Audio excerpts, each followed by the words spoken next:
Assalamualaikum warahmatullahi wabarakatuh. Perkenalkan, saya Putri Emerwati dengan NPM 2212013 dari kelas akuntansi kedua. Pada video kali ini saya akan menjelaskan sebuah materi mengenai utang antar perusahaan dalam konteks akuntansi keuangan lanjutan. Dalam konteks akuntansi keuangan lanjutan, konsep utang antar perusahaan merujuk pada kewajiban finansial yang timbul ketika satu entitas dalam sebuah grup perusahaan memberikan pinjaman kepada yang meminjamkan dana dari entitas lain dalam grup yang memiliki keterkaitan finansial yang signifikan. Transaksi semacam ini sering terjadi dalam lingkungan bisnis yang terstruktur secara secara korporat, di mana entitas induk dan anak perusahaan saling berinteraksi. Atau dapat disimpulkan, utang antara perusahaan adalah transaksi keuangan yang terjadi antara dua perusahaan yang memiliki hubungan istimewa seperti perusahaan induk dan anak perusahaan atau perusahaan afiliasi. Transaksi ini dapat berupa pinjaman dana, penjualan kredit, atau pembelian aset. Utang antara perusahaan harus dicatat dan diungkapkan dengan tepat dalam laporan keuangan konsolidasi untuk memberikan gambaran yang akurat tentang posisi keuangan dan kinerja entitas ekonomi secara keseluruhan. Utang antar perusahaan dapat muncul dari berbagai transaksi, termasuk pinjaman tunai, pemberian fasilitas kredit, atau penyerahan barang atau jasa dengan pembayaran yang ditangguhkan antara entitas dalam grup. Misalnya, sebuah anak perusahaan dalam sebuah grup mungkin membutuhkan tambahan modal untuk membiayai proyek tertentu, dan entitas induk memutuskan untuk memberikan pinjaman kepada anak perusahaan tersebut sebagai sumber pendanaan. Utang antar perusahaan menimbulkan beberapa permasalahan akuntansi, antara lain yang pertama yaitu eliminasi saldo antara perusahaan.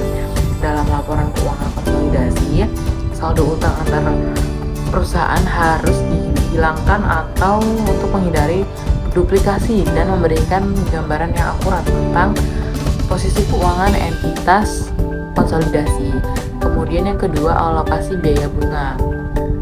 Biaya bunga yang terkait dengan utang antar perusahaan harus dialokasikan secara tepat kepada perusahaan yang terlibat. Yang ketiga, ada pengungkapan transaksi dan saldo utang antar perusahaan harus diungkapkan secara jelas dalam laporan keuangan konsolidasi.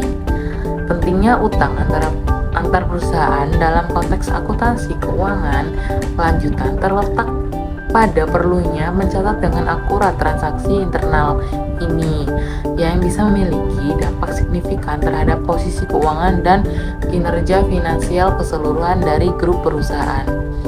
Mencatat utang antar perusahaan memungkinkan entitas untuk melacak aliran dana antar anak perusahaan dan entitas induk, serta memahami dampak finansial dari hubungan yang ada di antara mereka. Namun, penting untuk memperhatikan bahwa pengakuan dan pengungkapan utang antar perusahaan harus dilakukan sesuai dengan prinsip-prinsip akuntansi yang relevan, termasuk prinsip kehati-hatian dan prinsip konservatisme. Pengungkapan yang jelas dan komprehensif dalam laporan keuangan sangat penting untuk memastikan transparansi dan keandalan informasi kepada para pemangku kepentingan eksternal seperti investor, kreditur, dan regulator. Standar akuntansi keuangan atau SAK mengatur pengungkapan utang antar perusahaan dalam beberapa standar, antara lain yang pertama SAK nomor 17 akuntansi. Yang pertama yaitu ada konsolidasian. SAK ini mengatur tentang eliminasi saldo antar perusahaan dalam laporan keuangan konsolidasi. Kemudian yang kedua SAK nomor 30 transaksi pihak berrelasi. SAK ini mengatur tentang pengungkapan transaksi antar pihak berrelasi, termasuk utang antar perusahaan. Selain itu, penting juga untuk memastikan bahwa transaksi utang antar perusahaan diproses sesuai dengan standar akuntansi yang berlaku seperti International Financial Report Standard atau IFRS atau General Accepted Accounting Principles atau GAAP.